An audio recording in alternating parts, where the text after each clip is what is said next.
네, 과장님 안녕하세요. 네, 초대해 주셔서 감사합니다. 네, 안녕하십니까. 일단 먼저 혈액암이란 무엇일까요? 예, 혈액암을 설명드리기 앞서서 혈액은 액체 성분인 혈장과 세포 성분 혈구로 구성되어 있습니다. 네. 혈구에는 백혈구, 적혈구, 혈소판 등이 있습니다. 이들 혈구 세포는 골수라고 하는 공장에서 만들어지는데요. 그 안에는 골수 안에는 조혈모세포라는 것이 있고 이 세포들이 증식하고 분화해서 만들어지는 게 이들 혈구 세포입니다. 네.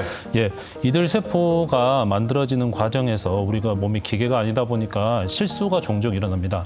그래서 이런 실수들은 우리 몸이 스스로 고치기도 하지만 고치지 못하고 남아있게 되고 이러한 것들이 누적되게 되면 네. 비정상적으로 세포들이 증식할 수가 있습니다. 이럴 때 혈액암이 발생하게 됩니다. 일반적으로 노화가 나이가 들어갈수록 이런 오류들이 더 잘 발생하고 누적되기 때문에 나이가 들어감에 따라서 혈액암은 더 빈도가 높아지고 있습니다. 네, 혈액암에도 종류가 다양하다고 들었습니다. 예, 잘 아신 것 대표적으로 백혈병이 있습니다. 아, 예. 예, 이외에도 아까 말씀드린 림프구에서 기원한 림프종, 그다음에 다발골수종 이런 혈액암들이 있습니다. 네.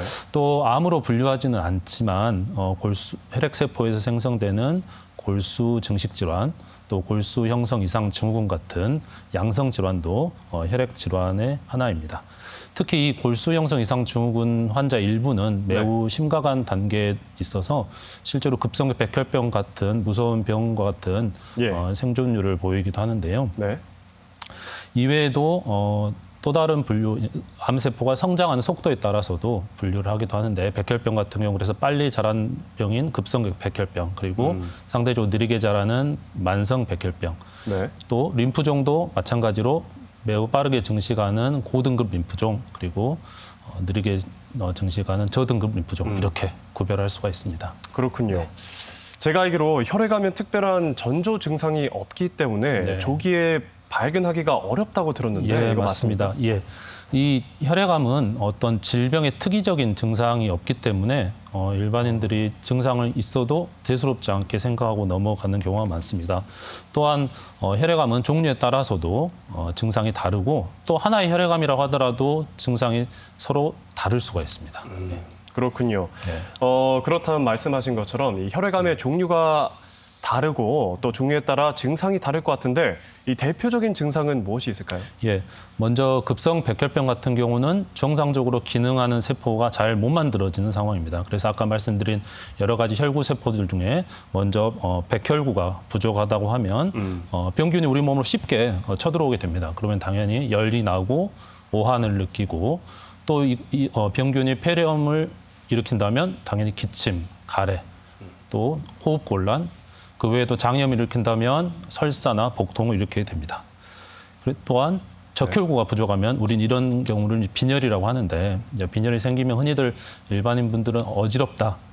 나는 어지럽지 않아요. 뭐 빈혈이 있다고 하지만 그렇게 말씀하시기도 하는데 실제로 빈혈은 그 주증상이 그냥 단순히 피곤함, 무기력함 또는 식욕이 떨어진다든지 그런 증상을 보일 때가 많고 또 조금만 움직이면 숨이 차고 쉽게 피로해지는 그런 증상을 보이게 됩니다. 네. 마지막으로 혈소판이 부족한 경우는 이 혈소판이 지혈을 하는 역할을 하기 때문에 혈소판이 심하게 떨어지면 전신 피부에 멍이나 또 작은 출혈 반점이 생기기도 하고요.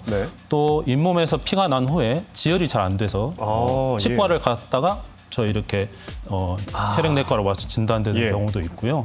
또 입안에 피가 터져서 맺힌 이런 덩어리가 또 보일 수도 있습니다. 만성 백혈병 같은 경우는 증식 속도가 느리기 때문에 대부분 증상이 발생하는 데까지 걸리는 시간이 수년에 이를 수도 있습니다. 따라서 대부분 증상이 있어서 진단되기보다는 절반 이상의 환자들은 건강검진에서 우연히 발견되어서 이렇게 대학병원에 오시게 돼서 진단되게 되고요. 그리고 림프종 같은 경우는 림프종도 증상이 다양한데요. 일단 통증이 없는 목이나 겨드랑이 이런 데가 임파선이 잘 만져지는 부위인데 이런 부위가 점점 커진다는 것을 느끼고 환자가 병원에 찾아오시게 되는 경우도 있고 그 외에도 평소 체중의 이유를 알 수 없는데 5 내지 10% 정도 이상의 체중 감소가 있을 경우도 그럴 수 있고요. 원인 모를 열이 2주 이상, 3주 이상 단순히 감기인 줄 알았는데 알고 봤더니 계속 열이 낮지 않고 지속되는 경우 예. 이렇게 해서 진단되는 경우도 있습니다. 네. 그래서 그 외에도 또 야간에 특히 식은땀이 속옷을 적실 정도의 많은 식은땀이 있다면 그때도 림프종을 한 번쯤 의심을 해봐야 되는 증상 중에 하나입니다. 네. 마지막으로 다발고수종 같은 경우는 예. 뼈의 강도를 약하게 하고 콩팥에 악영향을 주는 혈액암입니다. 따라서 그래서 뼈가 약해지기 때문에 가벼운 외상에도 뼈가 쉽게 부러질 수가 있고요. 예. 또 원인 일반적으로 콩팥을 나쁘게 하는 혈압이나 당뇨 같은 것이 없이도 갑자기 콩팥 기능이 떨어져서 병원에 와서 네. 피 검사를 통해서 혈액암 의심하게 돼서 최종적으로 다발골수종으로 진단되게 되는 경우도 있습니다. 그렇다면 혈액암은 진단은 어떻게 하나요? 예, 혈액암이 주로 침범하는 곳이 골수이기 때문에 예. 거의 대부분의 혈액암은 골수 검사가 필수적입니다. 네. 그래서 골수는 우리 몸 전신에 있는 뼈 안에 있는데요.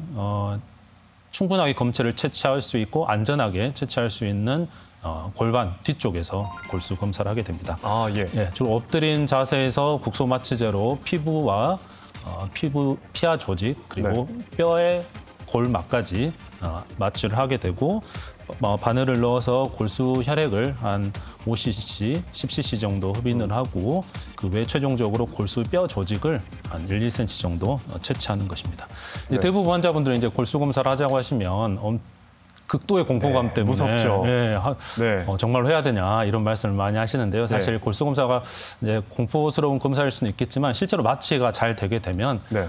약간 도구가 들어가는 느낌 그리고 참을 만한 통증으로 안전하게 검사를 마치실 수 있으니까 너무 걱정하지 않으셨으면 좋겠고요. 네. 그 외에 이제 림프종 같은 경우 림프종은 이 A형 네. 저희가 어떤 종류의 림프종이냐를 결정하는 것이 치료에 있어서 굉장히 중요하기 때문에 이 림프절을 통째로 드러내서 조직 검사를 해야 됩니다. 그래서 예. 그래야 적절한 치료를 선택할 수 있기 때문인데요. 네.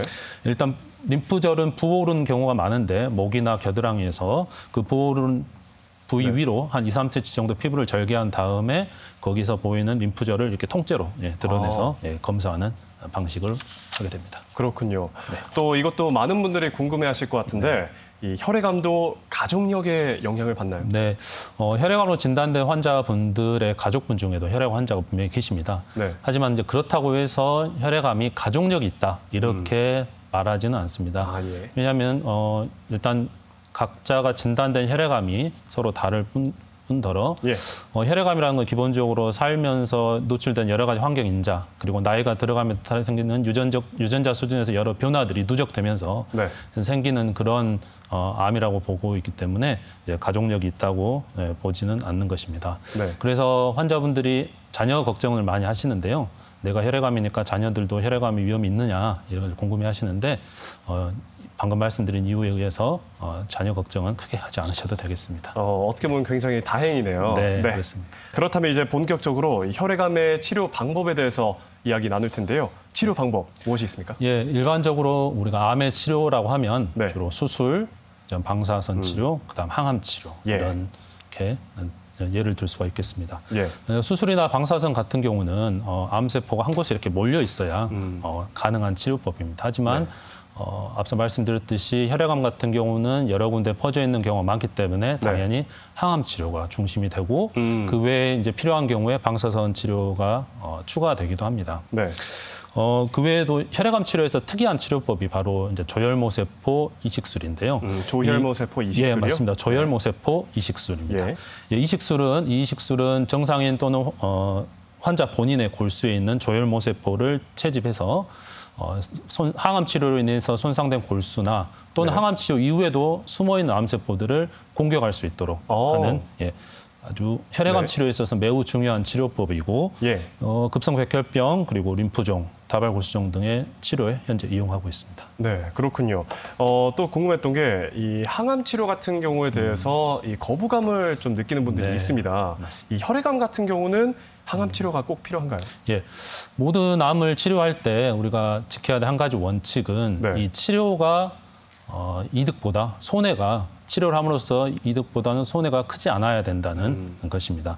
그래서 혈액암으로 진단됐다고 해서 무조건 시급하게 치료를 시작해야 되는 건 아닙니다. 아까도 말씀드렸듯이 분열 속도가 느린 만성 백혈병이라든지 그리고 저등급 림프종 같은 경우는 네.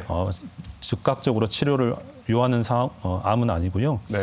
그래서 실제로 저희가 치료 결정을 할 때는 이러한 혈액 증식 속도 그리고 증상의 유무도 고려해서 치료를 하게 됩니다. 예. 치료를 결정하게 됩니다. 그래서 일부 환자들에서는 혈액암을 진단했는데 치료를 하지 않아도 된다고 하면 되게 불안해하시고 그럴 수 있습니다. 그런데 그렇죠.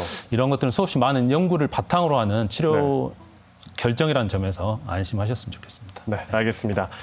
그렇다면 이 항암 치료는 어떻게 진행이 되는지 자세하게 알려주시기 바랍니다.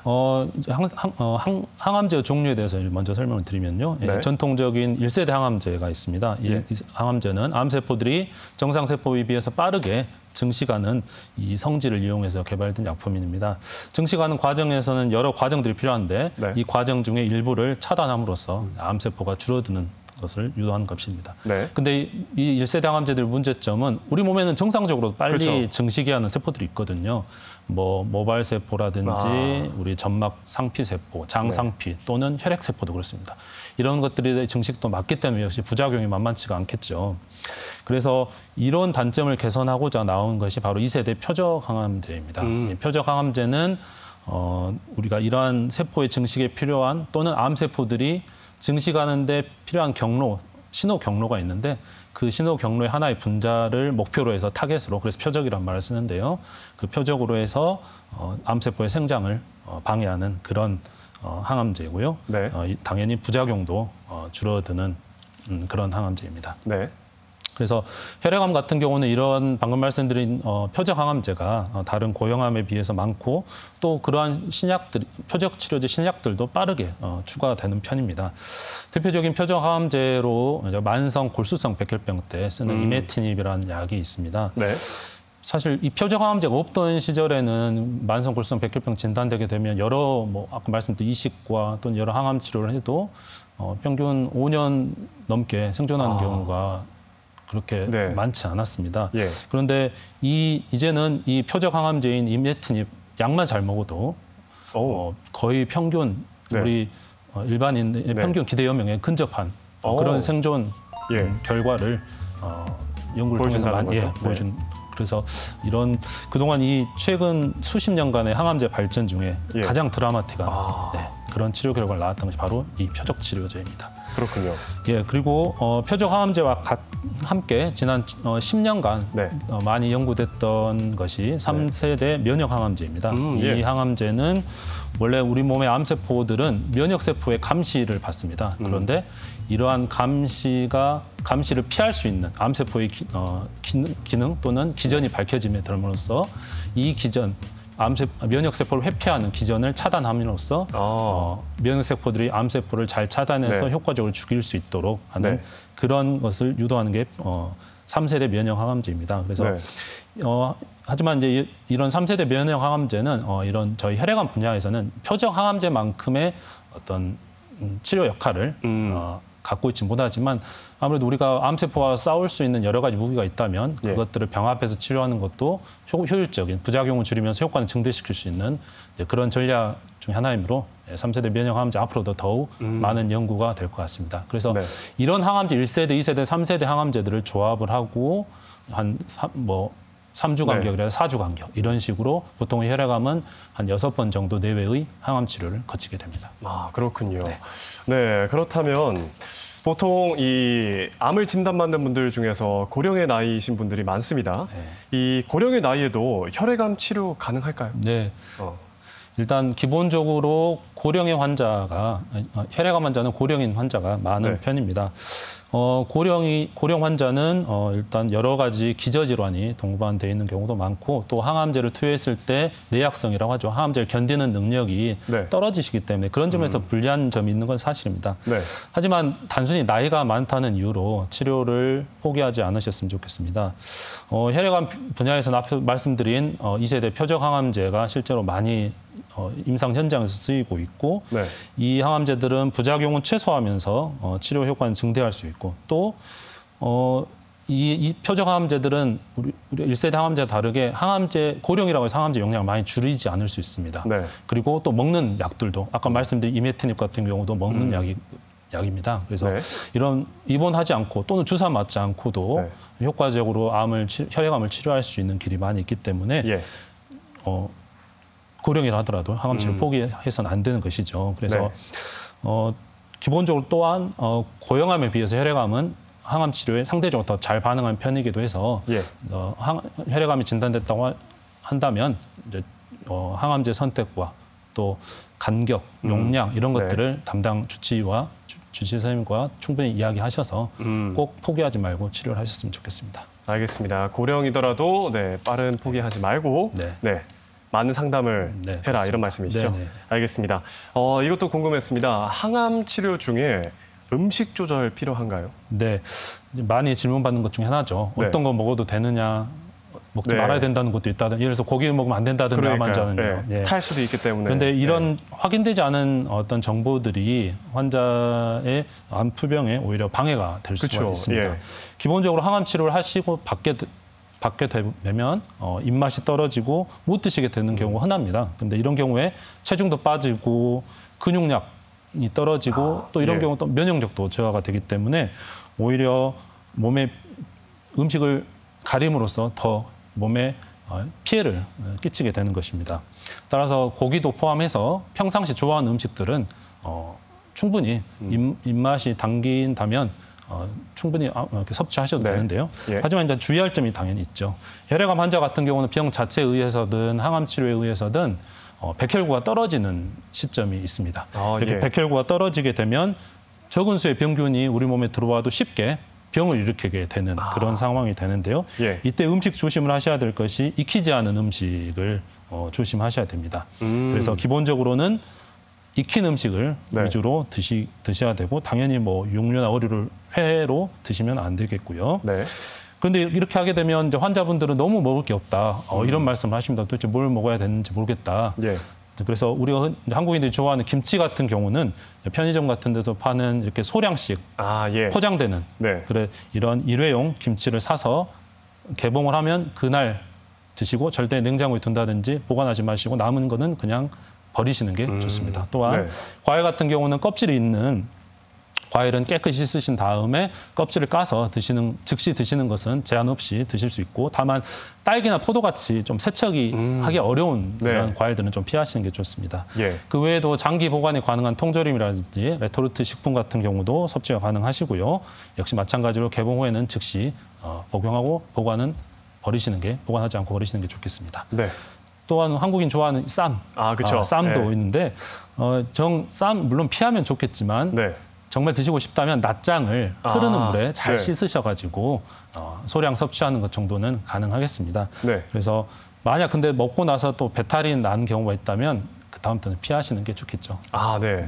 이것도 궁금했는데요. 한국인은 소위 말해 짠 음식을 많이 네. 먹잖아요. 네. 나트륨 함량이 높은 음식. 예. 예를 들면 라면, 네. 국찌개 네. 이런 건 혹시 상관없나요? 예, 짠 음식을 또 먹으면 안 된다고 금기시하는 일부 분들도 네. 있는데요. 실제로 한국인은 간이 돼 있지 않으면 사실 맛이 없어서 맞습니다. 못 먹습니다. 네. 그래서 간이 사실 나쁘다는 물론 혈압이 높다거나 이런 환자분들 짜게 드시지 않도록 이렇게 권고를 하긴 하지만 네. 암 환자들은 아까 말씀드린 잘 드시는 게 중요합니다. 그래서 잘 드시려면 간이 어느 정도 돼 있어야 되고요. 일부러 짜게 드실 필요가 없겠지만 이게 간이 되지 않아서 내가 음식 못 먹을 정도라면 당연히 간을 하셔서 또는 간장을 옆에 두시고 예. 네. 간장을 찍어서 드신다 이런 식으로 염도를 맞춰서 그렇게 드시면 좋겠습니다. 네, 알겠습니다. 오늘 정말 유익한 정보 많이 알게 됐는데요. 마지막으로 당부 말씀 부탁드립니다. 예, 혈액암은 예방보다는 조기 진단에 초점을 맞추셔야 됩니다. 그래서 60대 이상이시라면 6개월이나 1년 간격으로 꼭 혈액 검사를 하셔서 정기적인 혈액 검사를 하셔서 조기 진단이 가능하시도록 신경 써주시는 것을 추천드립니다. 또한 가벼운 증상이라고 할지라도 2주 이상 지속된다면 꼭 다른 병일 가능성 또는 혈액암일 가능성도 있으니까요. 의사 진료를 꼭 받아보시길 추천드립니다. 투병하시는 환자분과 가족분들의 또 당부 말씀을 드리자면 이 혈액암 치료 과정은 매우 힘들기도 하고 또 보살피는 가족들에게도 절망스러운 순간들도 많이 다가올 수도 있습니다. 또한 몸이 힘든 것 외에도 심적으로나 또 질병 외적으로도 힘든 부분들이 생길 수 있는데요. 이에 대해서도 가족이나 주치의와 충분한 의사소통을 하셨으면 좋겠습니다. 또한 한국 혈액암 협회라고 보건복지부 산하 공익법인도 있으니까요. 이곳에 도움을 받으실 수도 있겠습니다. 혈액암은 신약들이 빠르게 추가되는 그런 암이니까요. 희망을 잃지 마시고 힘내시기 바랍니다. 감사합니다. 네, 이 시간에는 혈액종양내과 전문의 이승신 과장과 함께 혈액암에 대해 알아봤습니다. 과장님, 오늘 말씀 고맙습니다. 네, 감사합니다.